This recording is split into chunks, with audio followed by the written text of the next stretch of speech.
এখন শুনবেন আজকের গুরুত্বপূর্ণ খবরের শিরোনাম। যুক্তরাষ্ট্রের ধৈর্য ফুরিয়ে আসছে, ট্রাম্পের করা হুঁশিয়ারি। আবারও সিরিয়ায় বিমান হামলা চালালো ইসরায়েল। ইউক্রেনকে অস্ত্র দেওয়া বন্ধ রেখে কি চাইছেন ট্রাম্প? গাজা পরিস্থিতি নিয়ে ট্রাম্পের প্রস্তাবের বিকল্প প্রস্তুত। মার্কিন পণ্যে পাল্টা 25% শুল্ক কার্যকরের ঘোষণা কানাডার। হাসপাতাল থেকে 130 জনকে অপহরণ করল DR কঙ্গোর বিদ্রোহীরা। ট্রাম্প জেলেনস্কি বিতক্তা কি পরিকল্পিত? যুক্তরাষ্ট্রের ধৈর্য ফুরিয়ে আসছে, ট্রাম্পের করা হুঁশিয়ারি। যুক্তরাষ্ট্রের প্রেসিডেন্ট ডোনাল্ড ট্রাম্প অভিযোগ করেছেন, ইউক্রেনের প্রেসিডেন্ট ভলোদিমির জেলেনস্কি যুদ্ধের শান্তিপূর্ণ সমাধান চান না এবং যুক্তরাষ্ট্রের সহায়তার উপর নির্ভর করেই যুদ্ধ দীর্ঘায়িত করছেন। সোমবার সামাজিক যোগাযোগ মাধ্যমে দেওয়া এক পোস্টে ট্রাম্প বলেন, এটা জেলেনস্কির সবচেয়ে বাজে বক্তব্য। আমেরিকা এটি আর বেশি দিন মেনে নেবে না। তিনি আরো বলেন, যতক্ষণ আমেরিকার সমর্থন পাচ্ছেন ততক্ষণ তিনি শান্তি চান না। এর আগে শুক্রবার হোয়াইট হাউসে এক বৈঠকে Trump, vice president JD Vance ও জেলেনস্কির মধ্যে উত্তপ্ত বাক্য বিনিময় হয়। বৈঠকে জেলেনস্কি যুক্তরাষ্ট্রের কাছ থেকে নিরাপত্তা নিশ্চয়তা চাইলেও ট্রাম্প ও ভ্যান্স তাকে অকৃতজ্ঞ অসম্মানজনক আচরণে অভিযুক্ত করেন। আবারও সিরিয়ায় বিমান হামলা চালালো ইসরায়েল।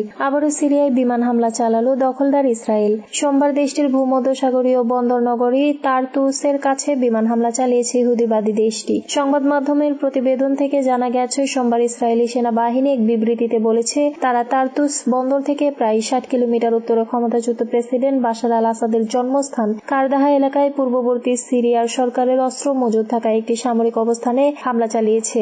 সিরিয়ার রাষ্ট্রীয় সংবাদ সংস্থা সানা জানিয়েছে, তারতুস শহরের আশপাশে ইসরায়েলি বিমান হামলা চালানো হয়েছে। তবে রিপোর্ট লেখা পর্যন্ত কোনো হতাহতের খবর পাওয়া যায়নি। এতে আরো বলা হয়েছে, বেসামরিক প্রতিরক্ষা এবং বিশেষায়িত দলগুলো লক্ষ্যবস্তুগুলোর অবস্থান নিশ্চিত করার জন্য কাজ করছে। গত বছর ডিসেম্বর মাসে সিরিয়ায় স্বৈরশাসক বাশার আল আসাদের পতনের পর ইসরায়েল দেশটির সামরিক সম্পদ লক্ষ্য করে শতাধিক বিমান হামলা চালায়। গত মঙ্গলবার ইসরায়েলি সেনাবাহিনী জানায়, তারা দক্ষিণ সিরিয়ায় অস্ত্র ধারণকারী সামরিক স্থাপনাগুলোকে লক্ষ্য করে বিমান হামলা চালিয়েছে। ইউক্রেনকে অস্ত্র দেওয়া বন্ধ রেখে কি চাইছেন ট্রাম্প? ইউক্রেনকে সব ধরনের সামরিক সহযোগিতা স্থগিত করেছেন যুক্তরাষ্ট্রের প্রেসিডেন্ট ডোনাল্ড ট্রাম্প। এই সিদ্ধান্তের মাধ্যমে ট্রাম্প কি অর্জন করতে চাচ্ছেন? বিবিসির বিশ্লেষণে বলা হয়, ইউক্রেনের যুদ্ধকালীন প্রেসিডেন্ট ভলোদিমির জেলেনস্কির উপর চাপ সৃষ্টি করতে, তাকে ছাড় দিতে বাধ্য করতে মার্কিন সামরিক সহযোগিতা স্থগিতের বিস্ময়কর সিদ্ধান্তটি নিয়েছেন ট্রাম্প। 3 বছর আগে ইউক্রেনে পূর্ণমাত্রায় সামরিক আগ্রাসন শুরু করে রাশিয়া। এই যুদ্ধে ইউক্রেনের সামরিক সহায়তার সবচেয়ে বড় উৎস হয়ে উঠে যুক্তরাষ্ট্র। এখন ট্রাম্প ইউক্রেনকে সব ধরনের সামরিক সহযোগিতা স্থগিত করলেন।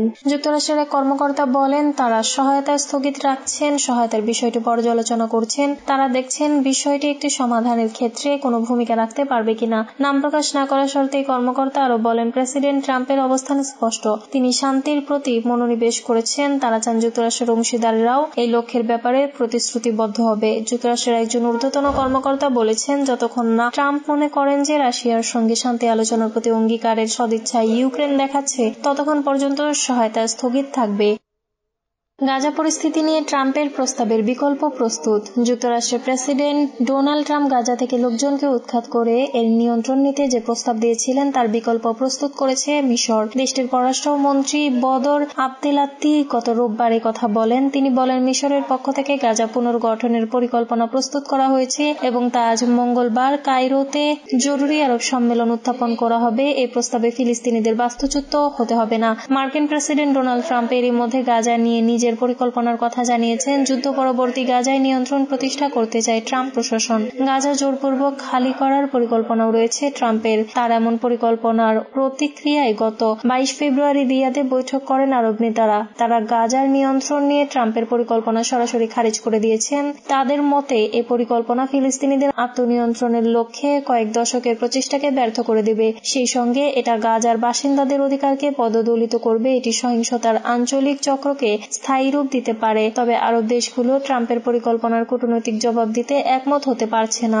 আজ মিশরের কায়রোয় আরব লীগের বৈঠক অনুষ্ঠিত হবে। এ বৈঠকে গাজার ভবিষ্যৎ নিয়ে একটি বিকল্প পরিকল্পনা হাজির করতে যাচ্ছে মিশর। ইসরায়েল ও হামাসের প্রথম ধাপের নাজুক যুদ্ধবিরতির মধ্যেই ট্রাম্প 4 ফেব্রুয়ারি তার পরিকল্পনা সামনে আনেন। এই পরিকল্পনায় যুক্তরাষ্ট্রের দীর্ঘদিনের মধ্যপ্রাচ্য নীতি ফিলিস্তিনি ও ইসরায়েলের দ্বিরাষ্ট্রভিত্তিক সমাধান থেকে তিনি সরে আসেন। তার এই নীতি বদল ফিলিস্তিন ও আরব দেশগুলোকে ক্ষুব্ধ করে। আবদেলাত্তি বলেন, মিশর তাদের পরিকল্পনার জন্য আন্তর্জাতিক সমর্থন ও তহবিল চাইবে। এছাড়া গাজার পুনর্গঠনের অর্থায়নে ইউরোপের গুরুত্বপূর্ণ ভূমিকার উপর জোর দেবে। ভূমধ্যসাগরীয় অঞ্চলের ইউরোপিয়ান ইউনিয়ন কমিশনার ডুব্রাভকা সুইকার সঙ্গে এক সংবাদ সম্মেলনে আবদেলাত্তি বলেন, আরব শীর্ষ সম্মেলনে পরিকল্পনাটি গৃহীত হওয়ার পর আমরা প্রধান দাতা দেশগুলোর সঙ্গে নিবিড় আলোচনা করব।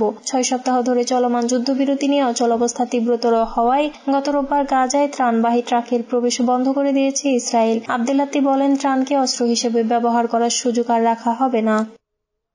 মার্কিন পণ্যে পাল্টা 25% শুল্ক কার্যকরের ঘোষণা কানাডার। মার্কিন পণ্যের উপর আজ মঙ্গলবার থেকে প্রতিশোধমূলক 25% শুল্ক আরোপের কার্যকরের ঘোষণা দিয়েছে কানাডা। এক বিবৃতিতে তথ্য জানিয়েছে কানাডার প্রধানমন্ত্রী জাস্টিন ট্রুডো। জাস্টিন ট্রুডো বলেছেন, ডোনাল্ড ট্রাম্প যদি কানাডিয়ান পণ্যের উপর প্রস্তাবিত শুল্ক আরোপ করেন তাহলে মঙ্গলবার থেকে কানাডায় 155 বিলিয়ন কানাডিয়ান ডলার মূল্যের মার্কিন পণ্যের উপর 25% শুল্ক আরোপ করবে। বিবৃতিতে ট্রুডো বলেন, কানাডা সরকার মঙ্গলবার থেকে 30 বিলিয়ন কানাডিয়ান ডলার মার্কিন পণ্যের উপর 25% শুল্ক আরোপ করবে এবং বাকি 125 বিলিয়ন কানাডিয়ান ডলারের পণ্যের উপর শুল্ক 21 দিনের মধ্যে কার্যকর হবে। তিনি আরো বলেন, মার্কিন বাণিজ্য পদক্ষেপ প্রত্যাহার না হওয়া পর্যন্ত আমাদের শুল্ক বহাল থাকবে।